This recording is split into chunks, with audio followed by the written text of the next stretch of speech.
आउनुहोस् आज हामी दाङ तुलसीपुरको रजौराबाट अम्बिकेश्वरीको यात्रा गरौँ है त। बाटोमा बुढोले गाडी चलाइरहनु भएको छ। हामी दसैँको बेला गएको थियौँ, फुर्सद नभएर अहिले बनाउँदैछु मैले सानो ब्लग। फर्स्ट टाइम ट्राई गर्दैछु।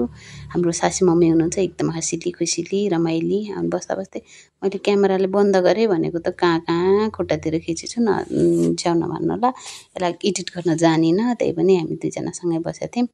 ल मम्मी हेर्नुहोस् यता भने, अनि मम्मीले चाहिँ हनुमान चालिसा पढिरहनु भएको थियो। हनुमान चालिसा गाडीमा पनि भगवान् बोल्दै गइरहनु भएको थियो। छोराहरू चाहिँ अगाडि बसेर हेलो छोरा भने, अनि उसलाई चाहिँ हाई रे।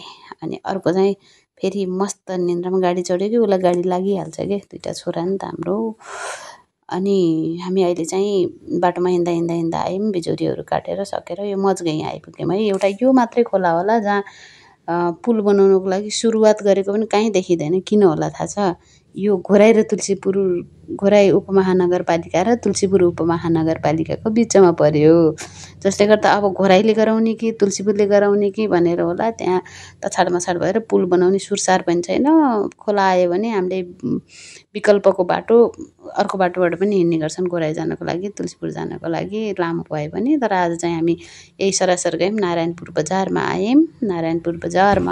नारायणपुरमा घर छ, मलाई के को डर छ भने यस्तो रमाइलो राम्रो नारायणपुर बजार। त्यसपछि अब बिचमा मैले धेरै एकदम रमाइलो लाग्यो, यो खेतबारी खिच्नलाई रमाइलो लाग्यो।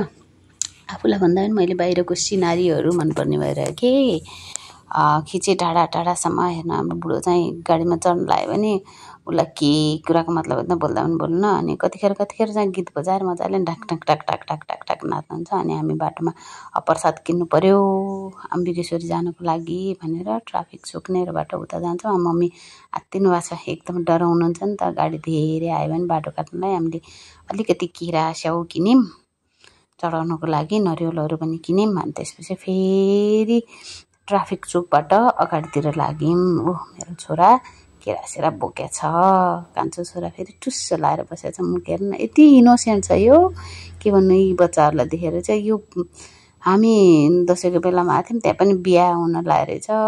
उसले चाहिँ अझ मजाले बिहा हेऱ्यो। लाइन कति लामो लाइन थियो, लाइन बस्नुपर्ने।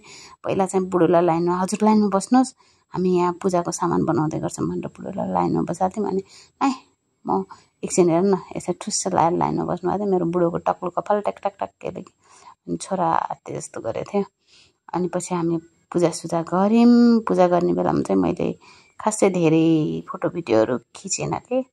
अनि पूजा गरिसकेपछि मैले फोटोहरू खिचेको थिएँ क्लिक पारेर। अनि पछि बुढोले के भन्नुभयो, केटी मान्छे मात्रै छन्, म त बस्दैन त्यहाँ लाइनमा, तिमी जाऊ भन्नुभयो।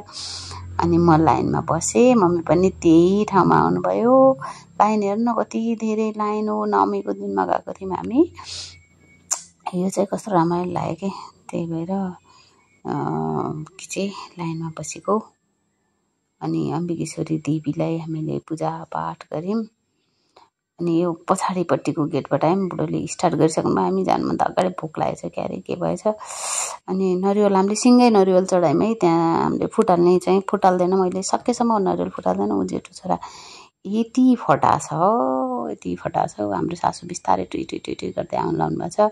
अब हामी गाडीमा चढ्यौँ, फर्केर हामी जान लाग्यौँ। उल्नेहरूलाई चाहिँ बाटोमा के खाने भनेर यस्तो चिजहरू खुवाउँदिनँ म भनेको थिएँ, तैपनि उसले के गर्यो, पक्रियो। अनि म खाना खान्छु अनि त्यसपछि बाँडेर खाम्ला भने। अनि बुढोले चाहिँ गरेर गीत गाउँदै नाच्दै हिँडिरहनु भएको छ।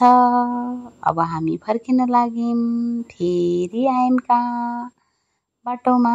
अनि हामी यहाँ बिचमा ड्र्यागन फ्रुट किन्यौँ। त्यसपछि फर्केर मेरो माइती घरमा बसेर हामीले खाना खाएर त्यसपछि फर्केर गयौँ। अहिले चाहिँ म अगाडि देखाएको छु, एउटा सिट यत्रो धेरै सिट खाली छ, तर दुई भाइ अगाडि बच्चिनु पर्ने कि झगडा गर्नुपर्ने। यिनीहरूलाई केटाकेटीको जात त भइहाल्यो नि होइन। अब बुन्टे ल, thank you for watching my video so much. अब फेरि नेक्स्ट भिडियोमा भेटौँला है त। एकदम रमाइलो भयो। अम्बिकेश्वरी तुलसीपुरबाट घोराईसम्म हामी गयौँ। अब हामी फर्केर आयौँ।